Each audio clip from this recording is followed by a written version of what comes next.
Hola, a continuación voy a compartir el desarrollo del nivel medio de enseñanza en Alemania desde inicios del siglo XIX hasta las últimas 2 décadas del siglo XX. El mismo se organiza a partir de un análisis diacrónico de este sistema educativo, teniendo en cuenta las transformaciones que tuvieron lugar en términos de matrícula del alumnado. Bien, las reformas educativas que se dieron en los estados alemanes a principios del siglo XIX se iniciaron como un proceso de reorganización de aquellas instituciones que ya existían. Este proceso de institucionalización del sistema educativo moderno se dio al establecer la infraestructura, ordenar y controlar el desarrollo de la educación. Müller y Simon van a decir que lo que pasó más bien fue que se reorganizaron estas instituciones que ya existían y se volvieron a clasificar.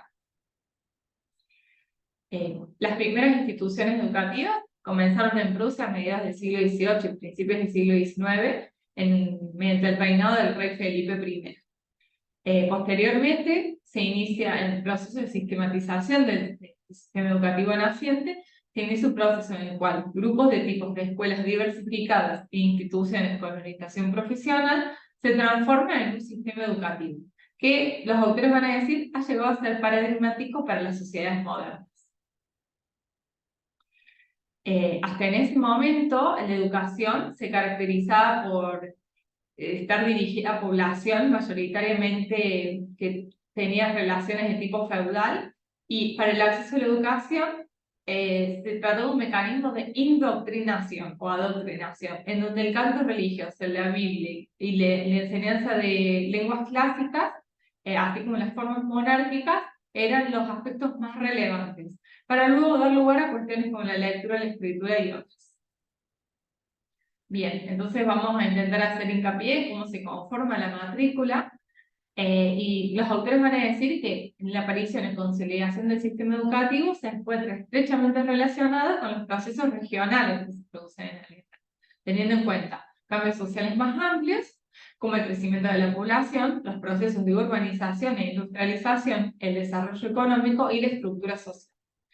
Bueno, en este sentido nos interesa preguntarnos cuáles fueron esos principales cambios que se produjeron en el último siglo, cuál es la relación que puede establecerse entre matrícula y las características de la población según la clase social, qué relación se puede establecer entre matrícula y género, y cómo se modificó la matrícula en las escuelas alemanas atravesadas por la Segunda Guerra Mundial. Bien. La escuela secundaria alemana era una escuela en la que no todos accedían, y que desde un primer momento se constituyó en una escuela de élite para un cierto sector social. Al interior de este sistema educativo había diversos mecanismos de asignación de centros según el sector social de pertenencia. Este mecanismo se caracterizó por ser un mecanismo de selección de matrícula que permitía el acceso o no a la universidad en base a los logros y los conocimientos de los estudiantes, en contraste o en detrimento de los orígenes sociales, la tradición y la influencia basada en el poder económico. La escuela secundaria alemana legitimó como una institución característica los gimnasios, convirtiéndose en escuelas para la mayoría de los estudiantes con talento. Asimismo, el Abitur se constituyó en el certificado más característico de producción de estas distinciones. Este era un certificado de finalización del bachillerato que había que rendirlo y que permitía la continuidad de los estudios universitarios. A su vez, los autores mencionan que se produce como una contradicción, ya que una escuela que se esforzaba o se sostenía en una base elitista de promoción a una educación superior, se contraponía con un sistema estatal que iba evolucionando de formas igualitarias. Bien. A las escuelas entonces, que habían heredado del medioevo y de la temprana modernidad, el Estado las clasificó en 3 tipos. Las más características del sistema educativo alemán entonces eran los gimnasios, que estaban en las grandes ciudades, y los progimnasios, que estaban en pequeñas ciudades, en las cuales se hacía el primer ciclo de educación y que en caso de querer obtener esta certificación del bachillerato tenían que continuar en la gran ciudad. estaban los gimnasios. Bien. Las otras dos escuelas, el Realgymnasium y el Realschulen, no eran escuelas que otorgaran certificados de bachillerato, por lo cual, una vez que terminaba esas escuelas, o bien iba a hacer actividades comerciales o alguna otra actividad artesanal. No te permitían rendir este examen de finalización para acceder a la educación secundaria. Bien.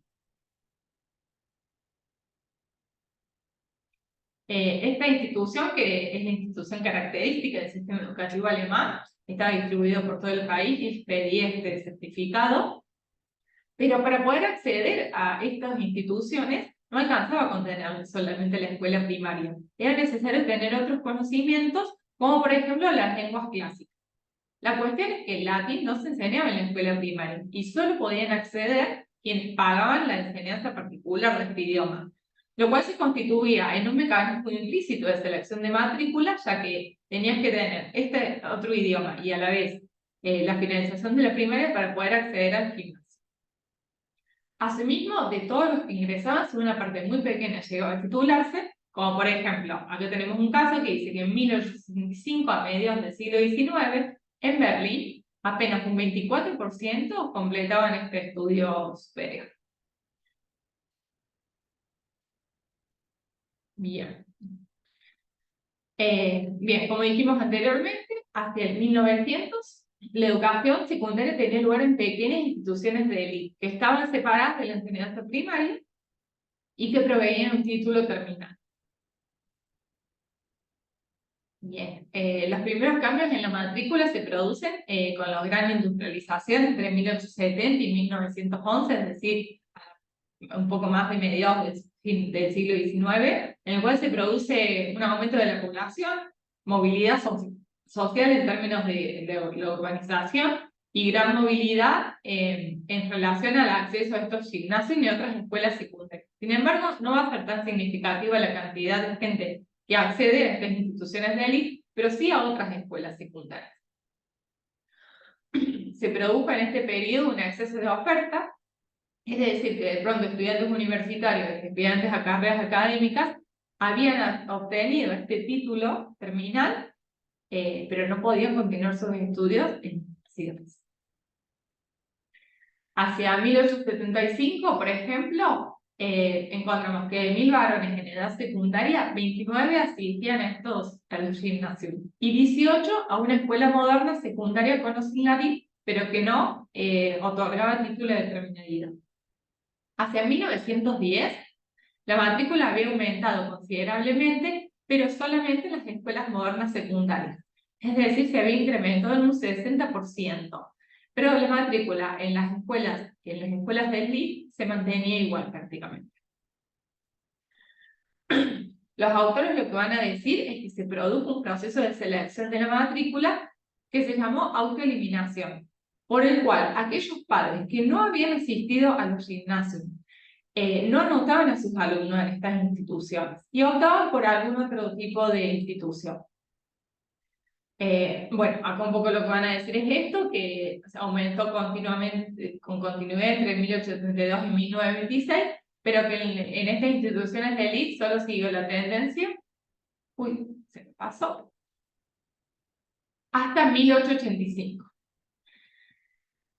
Bueno, que la pirámide de la matrícula de los gimnasios se había estrechando y que este periodo de expansión industrial produjo una adhesión significativa de los segmentos modernos al sistema de educación secundaria.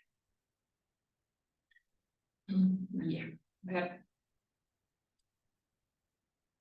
Bien. Asimismo, Ringer va a utilizar el concepto de culturas académicas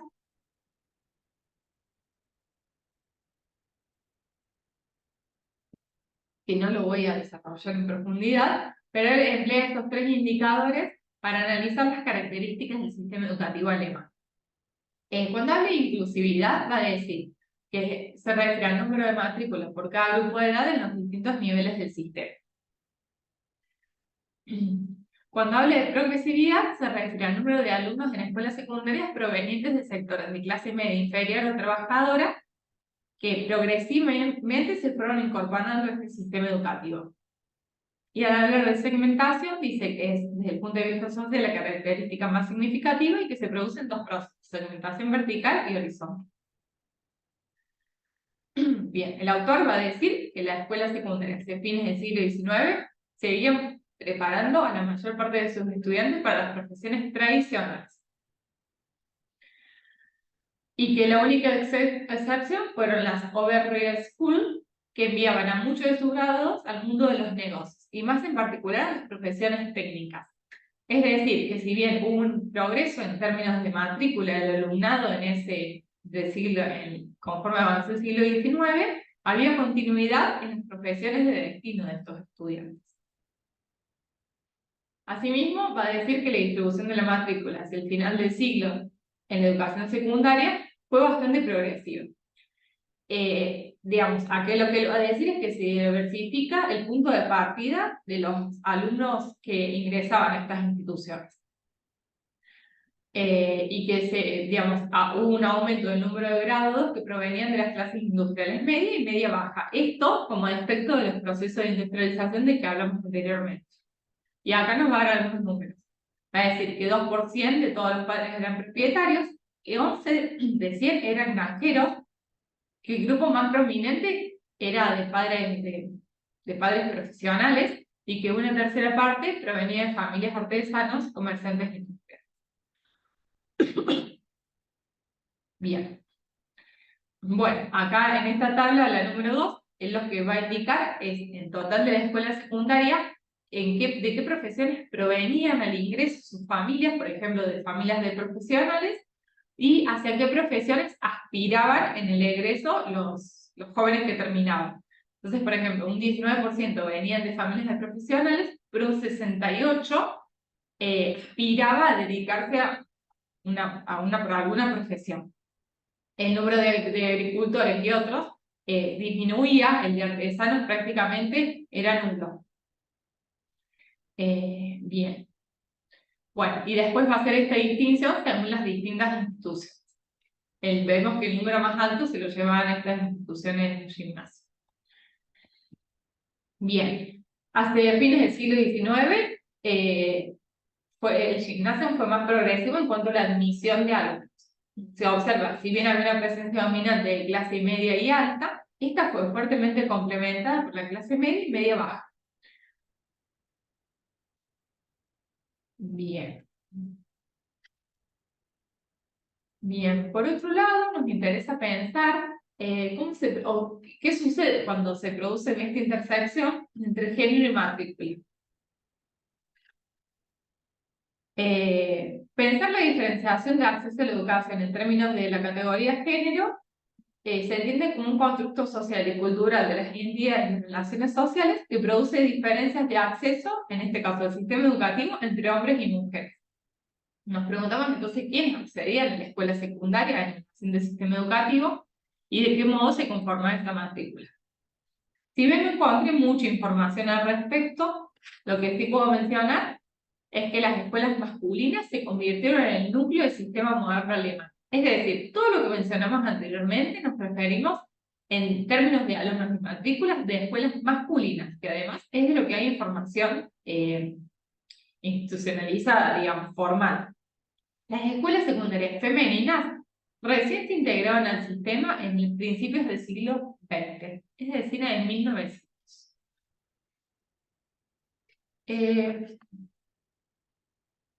Bien. En lo que se refiere a educación primaria, a lo largo del siglo XIX comenzaron a admitirla. Y en la universidad, en 1900, solo 2 universidades alemanas admitían mujeres. Bien. Bueno, por otro lado, el régimen nazi, bajo el lema de soldados de una idea, formó y organizó la educación de la juventud nazi. Durante este periodo, la escuela asumió un rol fundamental como grisagra de la formación de la juventud, cuya misión era dar cuerpo a los ideales del Reich. Esta idea de soldado de una idea se definió como un soldado político al hombre que sabe a qué obedece y por qué combate. El hombre se siente solo de una idea concreta y misionero de un cometido histórico. En este periodo se avanzó con esta idea de unidad de raza alemana y se hicieron algunas transformaciones en relación al acceso al título de finalización de estudios universitarios, lo que se llamó la Revolución Marrón. Lo que se intentaba era que hubiera una posibilidad de ascenso social de la pequeña burguesía de las ciudades pequeñas. Por lo cual, por un lado, se facilitaron el acceso a esta titulación y por otro, se pudo ser funcionario del Estado sin tener este título, sin tener el hábito. Pero bueno, esto fue bastante resistido de todas formas por la sociedad. Bien. Bueno, el régimen nazi en 1942 termina por expulsar a los judíos temporalmente de las escuelas y en las escuelas asimismo se convierte en un lugar de aprendizaje de una selección racial. Bueno, bien, post Segunda Guerra Mundial, en la década del 45 al 55, se lleva adelante una política de construcción en el terreno cultural y escolar. El Estado se encontraba en bancarrota y el 60% de las escuelas estaban destruidas. La mayoría de los maestros, o bien en la guerra, prisioneros, o descartados por motivos políticos. Y como contrapartido, como agravante de esta situación, la oleada de refugiados hacía subir el número de 30 al 50% de alumnos. Y bien, en la fase de ocupación aliada, hacia 1949, se produce un escenario de discusión en torno a la reeducación de la población después de la experiencia nazi. Hay diversos proyectos en danza que intentan avanzar hacia una reforma de la escuela secundaria unificada, en donde los gimnasios fueran solo una de las diferentes escuelas que conduce a la universidad. Esta alternativa fue muy resistida por la población en general. Sin embargo, se pudo avanzar en un proceso de democratización a partir del primer gobierno socialdemócrata en 1960. Se crean las escuelas integrales que intentan romper con el carácter elitista de la sociedad. Bien, en este periodo se produce un aumento significativo del número de alumnos en los institutos como resultado de la intensificación de la motivación, así como la preparación y la supresión de barreras entre los diversos tipos de escuelas. Bien, en este periodo de restauración, la educación comienza a ser entendida como un derecho del ciudadano. Y se pone de manifiesto que en Alemania existen grupos sociales que se encuentran en desventaja. Esto afecta principalmente a obreros campesinos, mujeres y católicas. Hacia 1960-1970 se comienzan a poner de relieve estas discusiones en torno a las problemáticas de carácter más social y la discusión pedagógica empieza a tomar en cuenta la cuestión de la procedencia social. Bien. En este periodo se produce la apertura de los gimnasios a las mujeres, estamos hablando de mediados del siglo XIX avanzado, lo cual produce un incremento del número de estudiantes, que produce problemas en términos de infraestructura, como la falta de aulas por un lado, pero asimismo la falta de profesionales capacitados para la enseñanza, que no hay tantos docentes. Al comienzo de los años 70, estas escuelas integrales se convierte en una verdadera opción educativa que puede tomar rápidamente por el conjunto de la sociedad y se constituye un espacio de movilidad social para los alumnos de formas escolares precedentes. Estas instituciones a la vez tienden a que todos los alumnos alcancen certificaciones superiores. Bien. Entonces, entre los años 60 y 70 se produce nuevamente una expansión del sistema escolar, con un gran número de niños y jóvenes que acceden a la educación primaria y también a la educación superior. A su vez, cada vez más alumnas, sobre todo chicas, pasan al ciclo de educación superior. Bien, este aumento, este incremento de alumnas en los gimnasios hizo que cada vez más logren el grado de bachillerato.